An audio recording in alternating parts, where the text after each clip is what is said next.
L'objection que j'ai souvent de la part de mes prospects, c'est je ne sais pas comment être visible et je ne sais pas me rendre visible.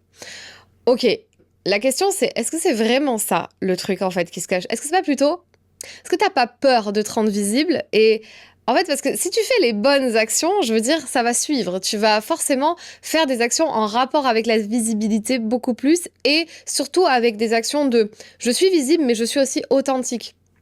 Or, quand tu me dis je ne sais pas être visible, ça veut dire que marketingment parlant, tu penses que t'as pas capté le truc en fait. C'est une question de quoi t'as peur pour prendre beaucoup plus ta place. Parce que se rendre visible, on peut tous le faire en fait. Je veux dire, si on veut faire du bruit, on peut tous en faire.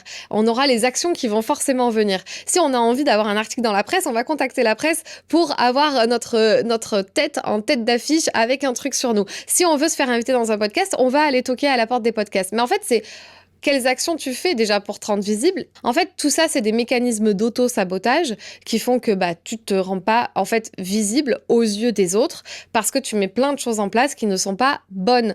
Est-ce que te rendre visible, c'est juste faire des posts sur Instagram? Oui, je me rends visible, mais j'ai fait 3 posts sur Instagram cette semaine. Oui, d'accord, mais qui les a vus?